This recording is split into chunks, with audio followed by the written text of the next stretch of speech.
Howdy, my friends.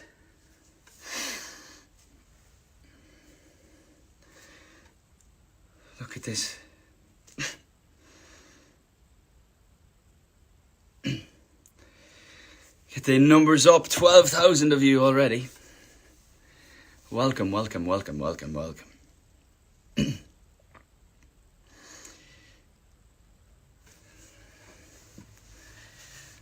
How's everyone doing?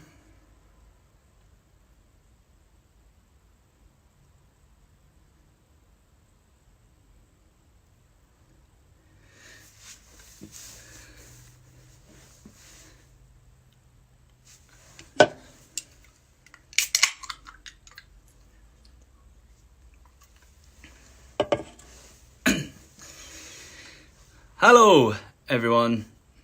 Welcome to the usual. I know it's a bit different today. So today, I kind of want to I don't know how long I'm going to keep this going for, but I would like to chat to some stars, maybe some people I know. Some famous faces in the sporting world, or actors, or singers, or whoever that you may know.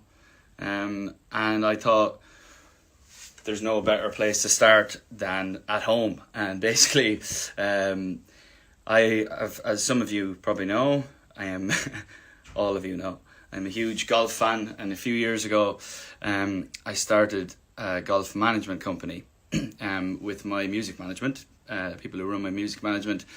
And we started a business together called Modest Golf. Basically, we said we wanted to do sports management, but really all we wanted to do at the time was golf, because we all love golf, and being around the European Tour and the PGA Tour and having friends who play golf. Hello, Katie Hall of Modest Golf. I see you. I know Marky Mac is here too, and probably Danny too. These are the people who run Modest Golf with me on a daily basis. And yeah, just really wanted to get into golf. I've spent a lot of time around golf, having friends who play it professionally, and obviously I've got a major interest in it, and I felt like I could help, younger golfers, or just, with the reach of my name, get people into golf. I wanted to take a lot of players who were turning from amateur into pro golfers, and help them out with that transition from amateur to pro. And which is quite hard. It's an expensive sport to play if you're wanting to turn pro, getting around the world, etc., etc., etc. I've been lucky enough to get hold of some of the greatest young European talent, and also some great South African talent and players from all over the world, and built up the company over the last 3 years. And some of you who watch me on a regular basis will know that I have big interest in this, and it's kind of like my side project. And when I'm not doing that, obviously do the music, but when I'm not doing the music, I take over my role at Modest Golf, and it's a whole different thing.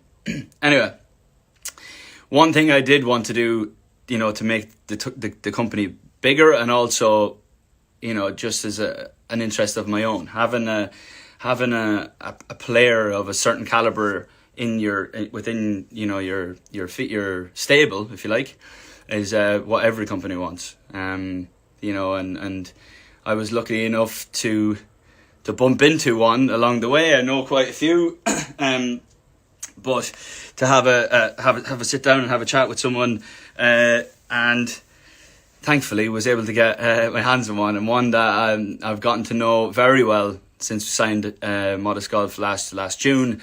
And his name is Tyrrell Hatton. Tyrrell sits currently inside the top 25 golfers in the world.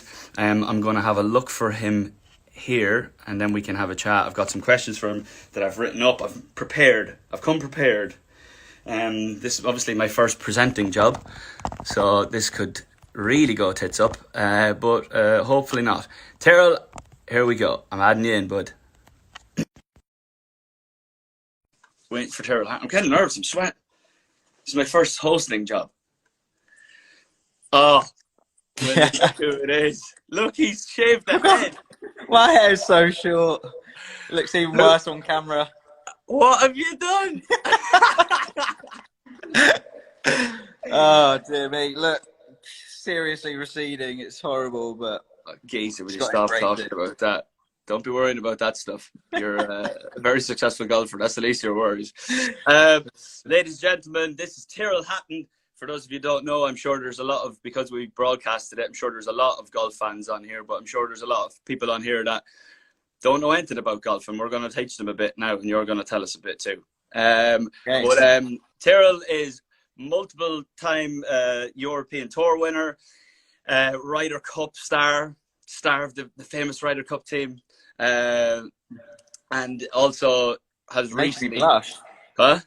You make me blush. It's hard to do, so I'm happy. Tyrrell is also has recently had his first win on the PGA Tour, the Tour of America, the big dog at Arnie's place in Bay Hill, the Arnold Palmer Invitational. Not just your average PGA Tour win either. So yeah, it's a special one. It was a pretty special one. But anyway, before we get to that, because we've got loads of time to talk about that stuff, where are you? What are you doing? Well, I know where you are, but tell the people. Yeah, so we are currently in Orlando. Mm-hmm. So we've rented a house out here at Lake Nona. So whilst we're meant to be playing PGA Tour events, it's kind of good for us to have a base that we can kind of come back to. Obviously, home is the UK, but yeah, so we're just quarantine life out here. Emily. Hello. She look at her. She is destroying those chicken wings. Have you been able to hit balls, or is it quiet, or what are you doing? No, it's kind of been difficult for that, purely from I'd say like a motivational point of view. You know, we don't know when our next tournament's going to be with everything that's going on, sadly. So I have been out there occasionally, probably 2 or 3 times a week, but that's kind of been with Emily. She's learning how to play. She's it too, by the way. Yeah, do you know what? Her swing's looking good, considering like she hadn't sort of hit balls probably for 2 years, and prior to that, it wasn't very often anyway. So she's had a couple of lessons with my dad via FaceTime. Good. And yeah, so he's helping her out now. I love the way he's doing the lessons through FaceTime. I can't. And you're the one do it. I'm horrible. I'm so impatient. I'm like, you kind of, she'll hit a really good one. I'm like, all right, she got that. So then I'll try and give her something else. And by the end of it, I've said like 10 different things, and I've completely messed her up. And then the rest of the session is a horror show. So you give me a couple of lessons too, and I think I've gotten worse. Yeah. Just don't listen to me. That's probably the best piece of advice I could give someone. When do you? Obviously, the Open got cancelled, which is I mean, it's sad. It's very sad. It is. Yeah. I'm sure you were looking forward to that. But at least we still have the Masters. Yeah, so that's looking like it's going to be middle of November now, which is crazy to think that this week is normally Masters week, and we're all kind of stuck inside wishing that we were there. But it's a shame. It's what it is. Yeah. I mean, in coming off the back of your win at Arnold Palmer, it would have been a nice time to probably head to Augusta. In a tricky course like that, because you played Bay Hill pretty well. Yeah, it would have been nice. Obviously, the game was in a good place, and obviously I just kind of come back from 2 months off after having wrist surgery. So that's right, yeah. To hit the ground running and get a win so soon after coming back from that was. Obviously, it certainly exceeded all my expectations. Yeah, and now it looks like obviously we're going to have at least a couple of months off again, but that's not really within our control. Yeah, same. I'm kind of in the same boat on my end of things too. But it was amazing. It's just because I remember like when you signed up at Modest Golf last summer, we played a lot of golf. We played quite a few rounds of golf since. And I would hear you every now and then. You go, oh Jesus, the wrist, like it would catch on you. So it just shows you you know, how much it held you back having a bad wrist for you know, that period.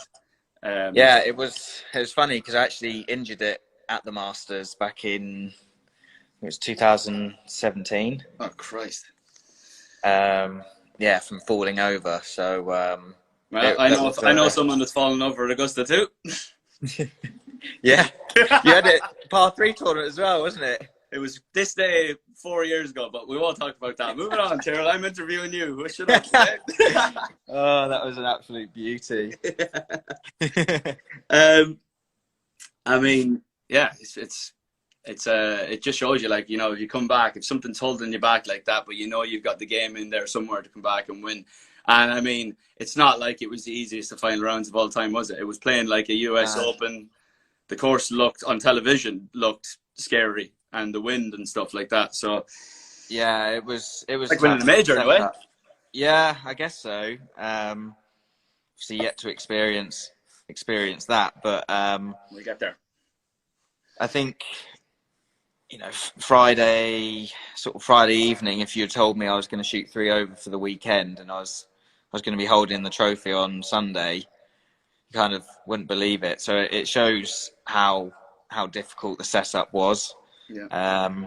And it's just kind of a case of holding on, and there was just a blow up waiting to happen at any point on that back nine. And I guess I tried my best to blow up a little bit on 11, which was Oh, yeah.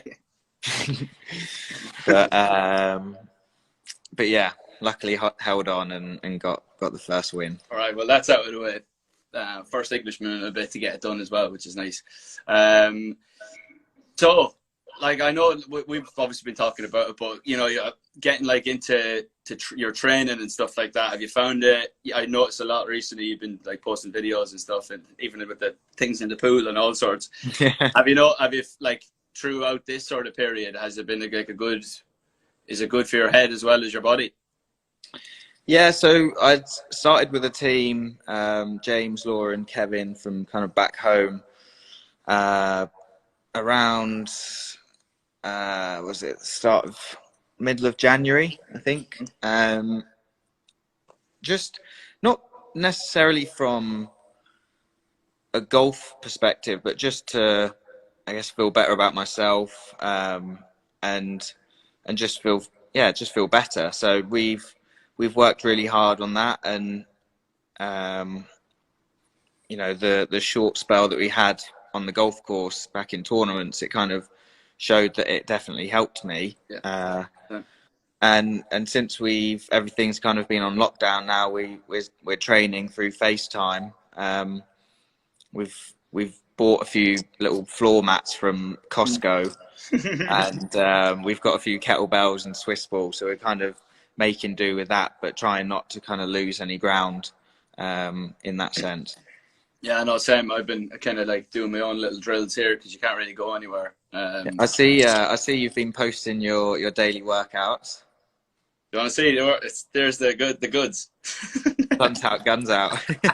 No, but I found it like to have like, if I say to myself, right, I'm going to get up tomorrow, I'm going to make breakfast, then I'm going to work out for an hour, and then it's straight away once you work out, I find like you feel straight away, you feel you've got like a purpose, and you've got kicked off your day the right way, and it's easier to get a bit of structure going as well, I guess. It's easy in times like this for the days to kind of fade away without doing. I know there's not too much to do, but if you can try and figure out a few things to keep yourself busy throughout the day, it's gonna be better. And have you been doing any putting in the house, or have you got any like drills with swing drills or anything like that you can do? Obviously, I can see the old pings in the background in the bag. Yeah. They're, like I said, we've been out sort of 3 times a week because here at Lake Nona, the golf course and practice facilities are still open. Yeah. Which is why we're kind of able to go outside and use that. But you're lucky ones. Yeah. So we're fortunate in that sense. We've got some airflow balls. So Emily's been Emily's been practicing with them as well. So we've been knocking them around the house a little bit, but yeah, I've just recently got a putting mat.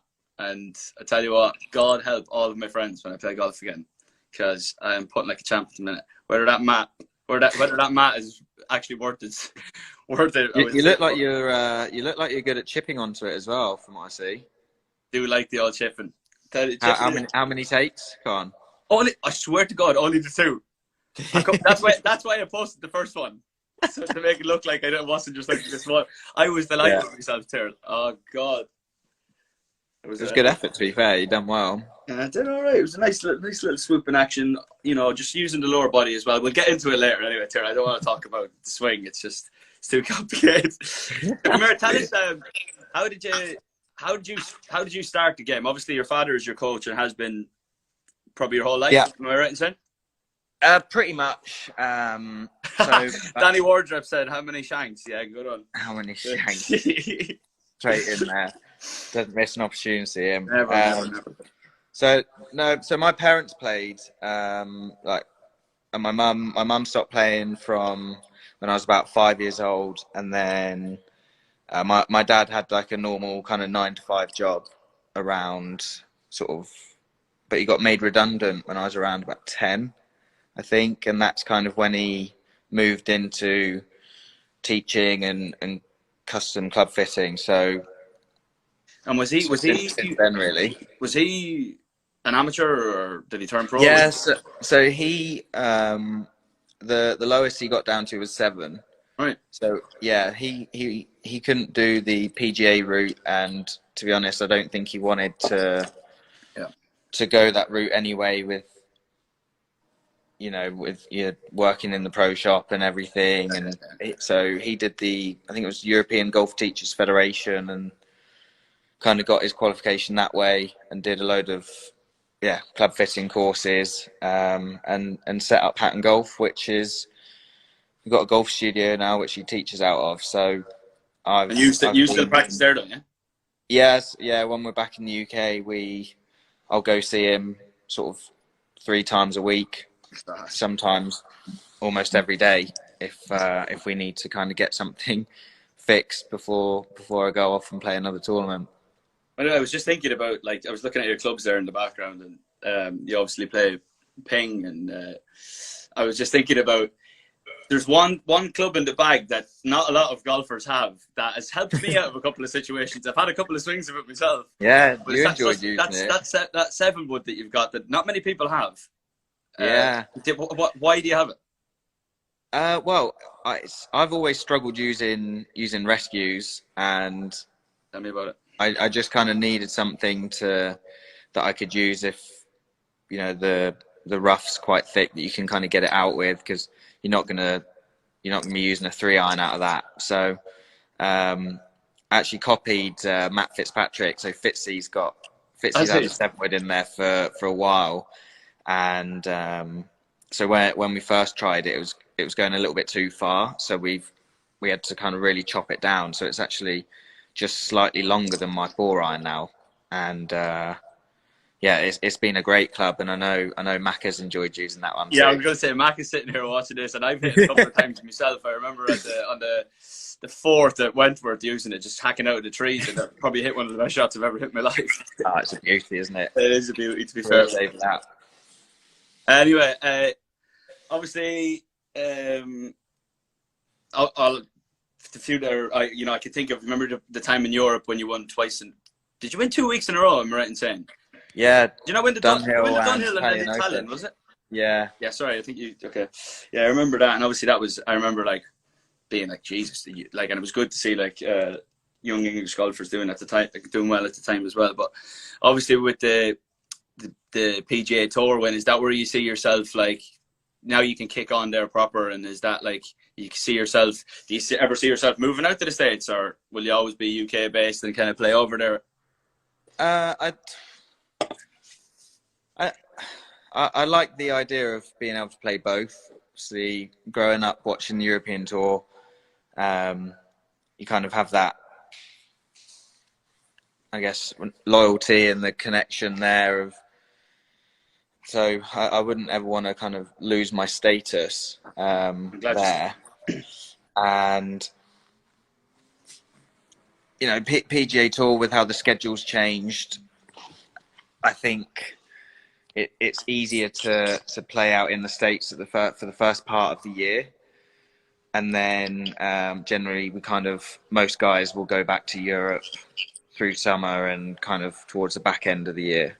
But having that win, does that make you think, just tell you what, I could play some of them ones at the back end of the year as well, and knowing that you've got, you have the game to take on the world, and have been lower, but in the top 25 and off the back of the injury, and confidence must be seriously high to think to yourself, tell you what, I could go to any major, I can go to any of the major tournaments and as well, and clean up and stay in the States.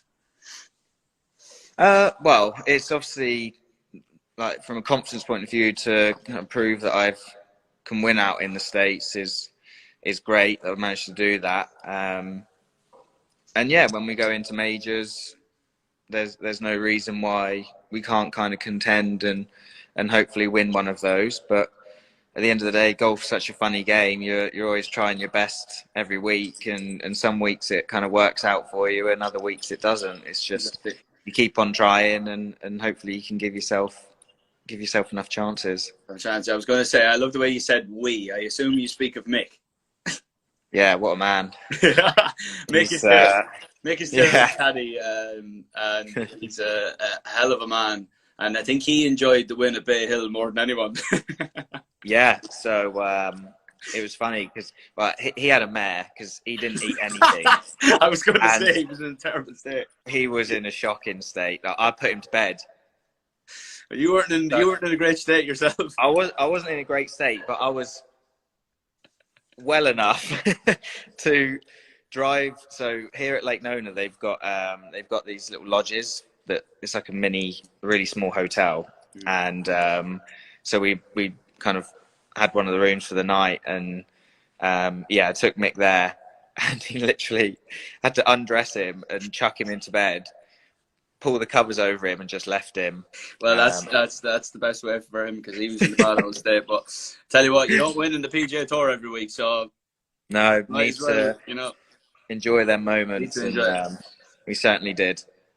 There's something that I wanted to speak about, and everyone that knows me will know that I'm big into the old recycling. I literally drink out of aluminium cans of water.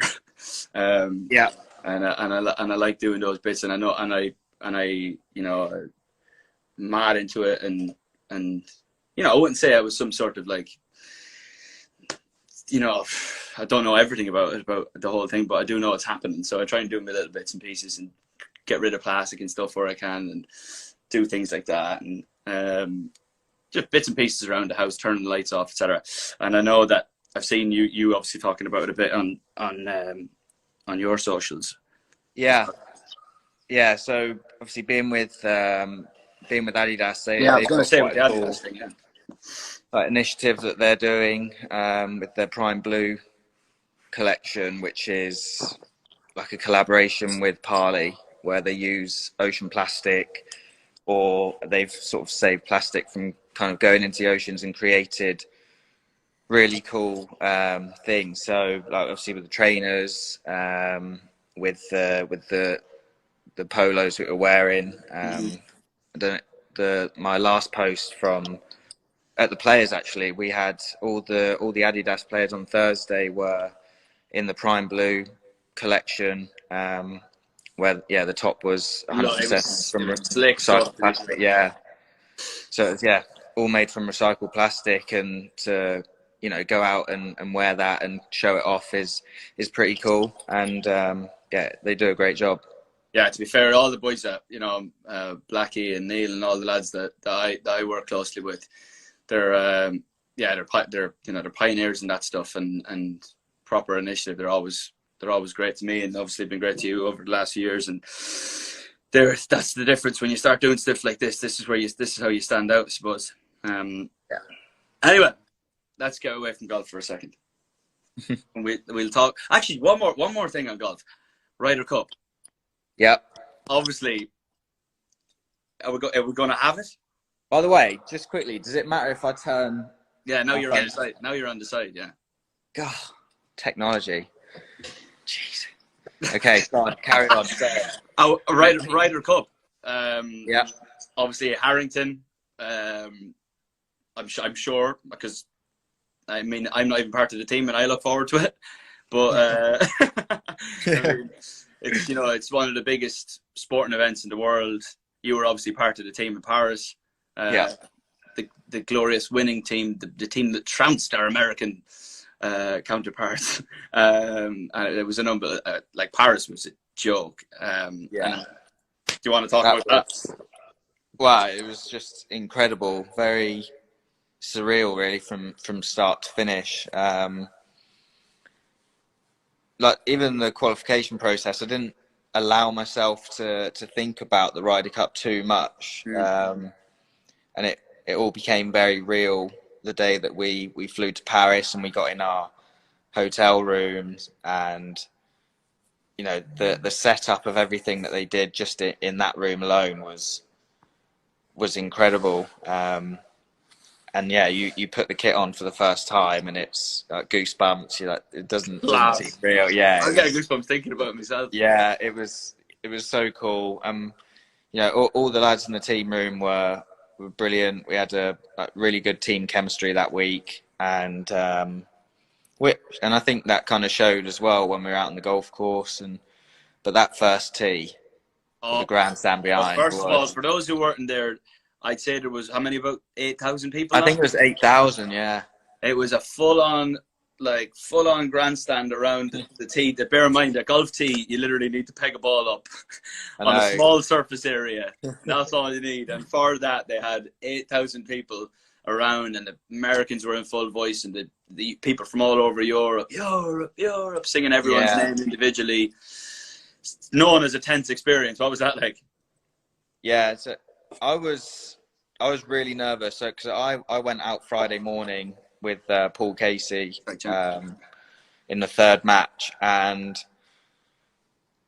my warm up, like I was kind of okay throughout the morning. When I'm nervous, I struggle eating. I just can't do it. So I kind of try my best to force something down me before I went out. And obviously my dad was there, and we had a really good warm up, and like, I just felt comfortable. There's a certain thing in my swing where once I know the feeling of getting it there, I'm generally pretty set, and I was slotting it in that position every time, and so I kind of knew where I was, and that actually helped calm me down. So by the end of the warm up, I was pretty chilled, and then we walked down to the first tee, and then you stood there, and it was like, wow, it was loud as well, really loud, and I was nervous to the point of, like, when I put the ball on the tee, like my hand was shaking. Oh, Christ. And then as you kind of go into your pre-shot routine, the noise just stops. Like you could hear a pin drop, that was kind of strange in itself, because you've just had this really loud, like all the crowd chanting and just this huge atmosphere, and all of a sudden it's just silence. Yeah. And yeah, as soon as I just kind of walked into the ball, I was like, this is it. This is. And were you thinking, like, if that was me in that situation, and I've thought about it, obviously, being the golf nerd I am, I think I'd be one of those people that amp the crowd up just so they didn't go too quiet on me.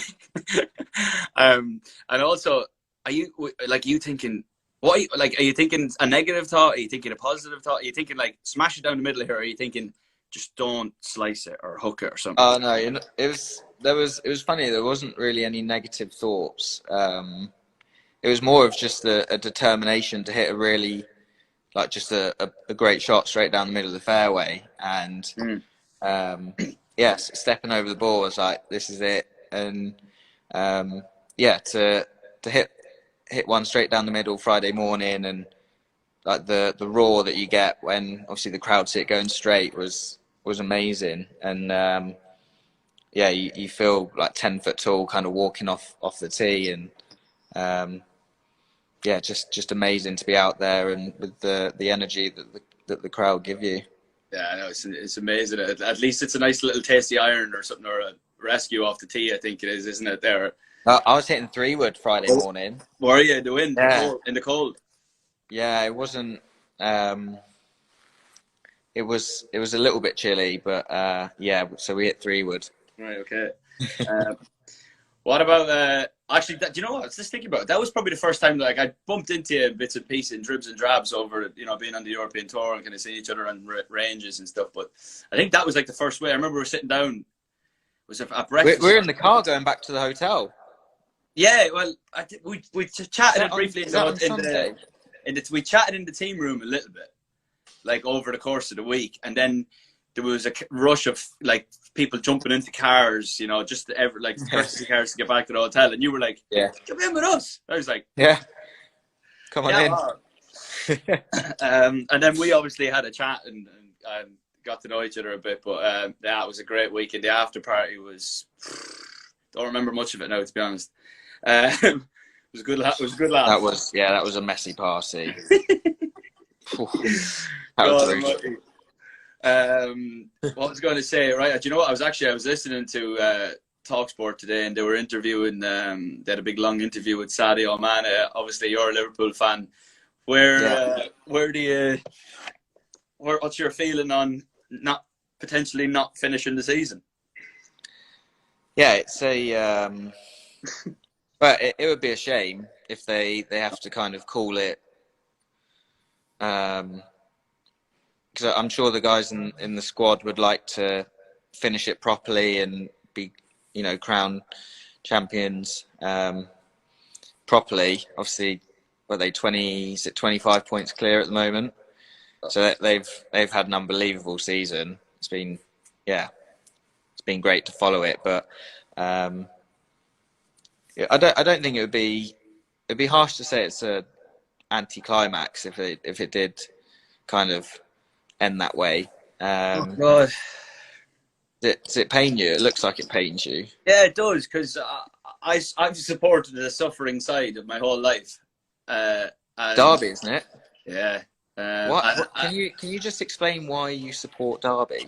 My old man was born in '60, so if he was like, early '70s, he was, coming into like that age when you're getting into football, listening to the wireless, and like Derby and Leeds were like flying at the time. We won the league, and Brian Clough was around, and we were like the team at the moment, thankfully, because most of Ireland supports Man United. Well, I'm not saying, to be fair, I do like Liverpool, but anyone but Man United for me, or Leeds. But yeah, I just got into it that way, and then we were season ticket holders when we were kids, and we were going back and forth. Okay.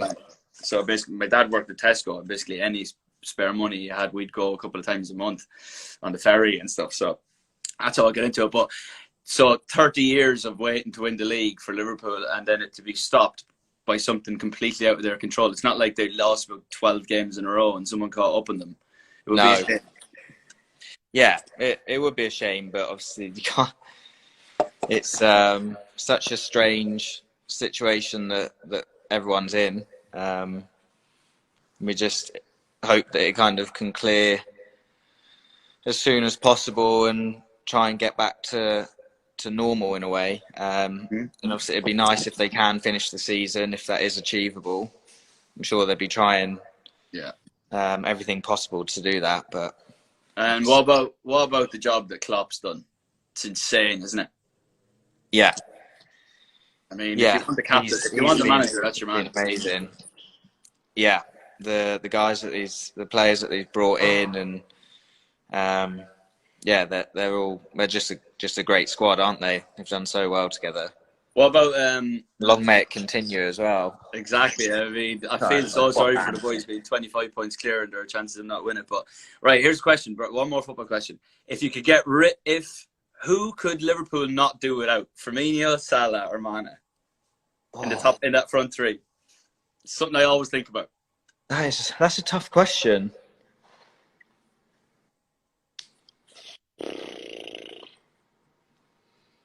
Oh, that is I've left a disgusting one, that one. Oh my. Oh God. I hope they stay forever. It would be unbelievable. Oh, I don't know. I feel like maybe Firmino goes a little bit unnoticed with the work that he puts in. I agree. He does a huge job for the other two. He makes it very easy for Salah to come in off the right there, because he just does so. He holds the ball up so well and plays them in. You know, he's is he a big lad? Because he doesn't like look crazily big, but he's well able to hold off some of them lads. And then just Mane would be the one I don't think they could do without. He's good to have in your team on FIFA. He's rapid, flying down the wing. By the way, everyone, Tyrrell Hatton, the biggest gamer on the planet. He's absolutely in love with it. He's got the chairs, the headphones, all the different stuff. Full noise cancelling headphones. I've been playing Call of Duty quite a bit recently. You are? Been playing Call of Duty quite a bit. Have you? Are you Call of Duty, man? Yeah, I've been. I'm almost embarrassed to say, Emily, she's shaking her head because I've been on it for like 5 hours a day as well. Oh, geez, come on, just roll a few putts in the carpet. Yeah. You know what I mean? Thing is, though, it's easy to just lose that time just playing. You just get carried away. T, come on. I promise you need to give it a go. No, right. I actually just got FIFA 20. Did you? So maybe we could play online, but I'm not playing for 5 hours. Play a couple of games and that'll be it. Yeah, that's fair enough. Ease you into it. Right. So what are you doing with yourself? Cooking, working out, going for runs, going for walks.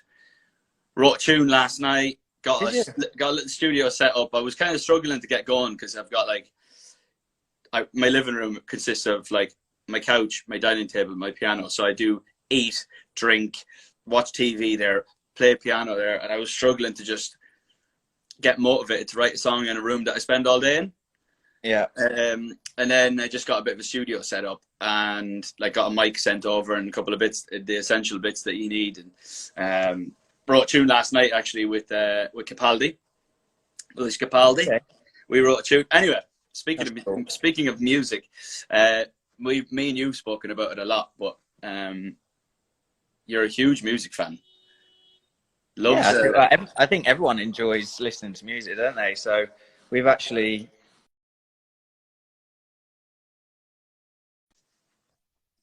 What have you got? Have you got a favourite song yet? Say again. Sorry, I lost you a little bit there. Have you got a favourite song yet? On your album? Yeah. Do you know what? It's a tough one between Black and White and San Francisco. Oh, he's properly delved in. Yeah. He's gone for. I actually did you text me the other day about San Francisco? Yeah, I did. Yeah. I've listened to it a lot. I was like, I'm going to message it and say, I'm enjoying this song. Yeah, God, Black and White in San Francisco. Black and White would be one of my favorites, 100%. Yeah. You like? I enjoyed the video that you posted when you're in the studio and you're just dancing, going mental to it. Oh, the Heartbreak Weather thing. No, that was Black and White, wasn't it? The studio, the actual studio stuff. Sorry. Yeah. That was good. That was unreal. That was in the Bahamas. Yeah, we went on a writing trip and it was just unbelievable, like euphoric feeling of writing a song like that. It's just because when the chorus kicks in, it's like. So which one's your favourite? Have you got a favourite on the album? Black and White, Still, Cross Your Mind, Put a Little Love on Me. Hard to just single one out. I can't. Honestly, I struggled to really make even down to 16 songs. I really struggled to get down that far. I was at 20 for a long time, and those songs that didn't make it I'm feeling sorry for them. By the way, there's something that I wanted to speak to you about, and I probably should have said it before when I think of how we did this chronologically. Well, so for those, there's a lot of golf fans, as I said at the very start, listening, and there's also people that don't know much about golf that are watching this, so golfers are generally quite a boring breed. Let's be honest, and. Well, people on this live stream might think that we're just watching Dave. but I'm not watching this. And I think Tyrrell, over the years has a bit of a reputation for being a man to speak his mind, do some mad stuff, say some mad stuff when the microphones are around. Personally, because of the way I am, I love it. I like someone that can spark the game a little bit and give, you know, the people talk about you. So in my eyes, that's great for the game. Where do you stand on that? And do you feel like it's held you back at points? Do you feel like you've changed? Do you feel like, I don't know, how do you feel about it? Because actually, someone said something, I think it was, I want to say Faraday. It was either Faraday or Nick Doherty, not sure. One of the broadcasters said, Tyrrell Hatton is nice to everyone but himself. And that's true, because you're quite harsh to yourself. Yeah, I guess I've always been that kind of way. There's times where it has set me back in tournaments and where I've got in my own way. And I'm sure there'll be tournaments in the future that it will happen again, because being human, you're going to make mistakes. But I'd like to think that over time I have got a little bit better with that. I think, you know, going with the win at Bay Hill, generally for me, I was pretty calm. And there was times where I could have lost it on Saturday and Sunday that weekend, but I just felt I was in a good place that week and in your happy place.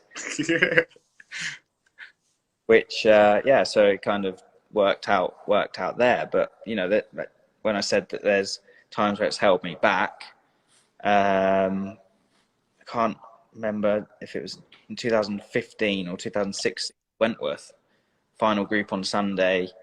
You know, Wentworth is such a, BMW PGA is, you know, that's a tournament that means a lot to me. I've been going to that event since I was a 5-year-old, so to be inside the road and playing is pretty special. I always look forward to that event each year. And yeah, to go out final group on Sunday with a chance to win, like that was a huge moment for me. At that, I hadn't won on the European Tour yet, so and I got frustrated because I didn't get off to a fast start, which is how I felt I needed to what I needed to do. And yeah, I played myself out of the tournament, and at the end of the day, if I'd gone out and shot 2 under in the final round, you're holding the trophy. So you know, there's like that you can kind of look back on, and yeah, that kind of hurt. Realize that you have to improve, because you can't keep shooting yourself in the foot when you've got an opportunity. Yeah. I mean, it's brilliant. Like it's fun to watch. I'm sure when you frustrate yourself sometimes it's not great to be in there, but as you say, it's happened before. It'll more than likely happen again. And yeah, that's absolutely who you are, and I think it's brilliant. By the way, thinking about that, and I think you know what, some people online had sent in some questions, okay. And it was someone was saying, Kelsey said, "Is your wedding still on after Toilet Gate?" So for those of you listening, what happened was Tyrrell was taking a shot. He swung back his club, and in the middle of his swing, he heard the Portaloo door slamming, and then the camera turned around, and it was actually Emily, his fiance, coming out of the bathroom mid-swing. That was just, you couldn't write it, could you? It was an absolute beauty. Genius. It was so funny. How's the prep for the wedding going? Yeah, that's obviously on hold at the moment. We were looking at getting married sort of towards the end of May next year in Italy. So that's kind of one of the things that we were looking at. But yeah, that's on hold at the moment whilst we go through this. I was expecting I was wondering why my invite hadn't arrived, but I'll just blame it on the corona. We'll just say, like, for now, that no one's received any invites, okay? So you can that make you feel a bit better. But can you invite me to an Instagram live and invite me in front of everyone? That'd be great. Sure. Right. Let me see. There's more questions here from online. Who's your favorite female golfer? Mariana asks. Favorite female golfer? I obviously watch a lot of ladies golf. We signed Leon Maguire, and I love doing that. Is there any ones that stand out to you? Personality, is there a thing or a game that you like? I'd say like just from like the Lake Nona connection, Lydia Ko.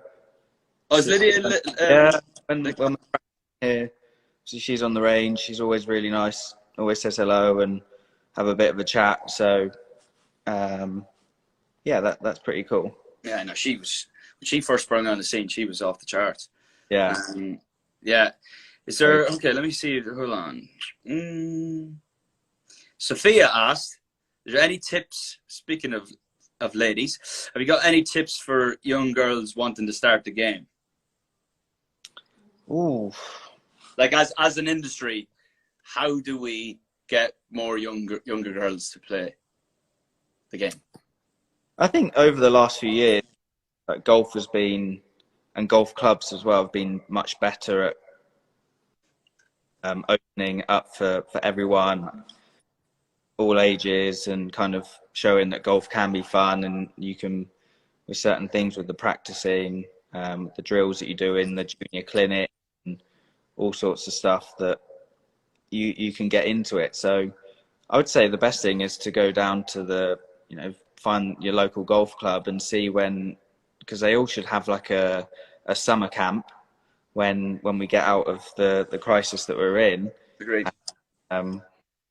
Just go give it a go, because until you try it, you're not going to know if you enjoy it or not. And I'd say the summer camps are always going to be really good with the local pros setting everything up for you. Yeah, I have to say it's obviously got that sometimes it's got that view, and obviously me and you don't think that because we love it, but I think the view on golf sometimes is that it's it's the old man sport or whatever. But I've had some of the, I'm sure you definitely have, but I've had some of the best times in my life just messing around on golf courses and hitting balls and making mates around golf courses and drinking ahead of myself in a golf cart. And I'm sure you have as well. Yeah, it's a special place, when you're, even if you're out there on your own in the evening, like in the summer and stuff, is quite peaceful, and you can just enjoy being out there, fresh air. It's a nice place to be. Unbelievable, Saints. Unbelievable. And this is why, for all you people watching, why we signed Tyrrell Hatton, because he's the man. And he's recently just got himself back into the top 25 in the planet. He's just won. Kind of like what's happened. I put my tour on sale, brought an album out, and then this kind of thing happens. Kind of like what happened to you, with the big win in America, the first being in great form, and then it just kind of. But when this is all over, we'll have practiced and we'll be back and ready to go. Ladies and gentlemen, Tyrrell Hatton. Come on! Come on! You can hear them screaming from the rafters. Yeah. Tyrrell, pal, thanks very much for coming on, and thank you for chatting and answering some questions. Obviously, we talk on a regular basis, but it's nice to do this and let the people hear and know more about you and what you're interested in and all that stuff. Yeah, perfect. All right, mate. Well, it was good to chat to you. Ta-da. Keep in touch. Bye, Emily. Bye. Yeah. There he is, Tyrrell Hatton, Modest Golf's finest. He is. We've got some talented golfers in the ranks of Modest Golf, and you'll see more of them over the years because they're going to start making big moves. And Tyrrell Hatton is a well-known face in the game of golf, and we're very lucky to have him representing Modest Golf in the way he does. He's a great time. He's a fantastic golfer. When he feels good, he can win any tournament, and we've got no doubts about that. He's a great man. Thank you to Adidas and to Ping for always looking after him as well. And keep up the good work, team. Right, good night, people. Love you lots. See you.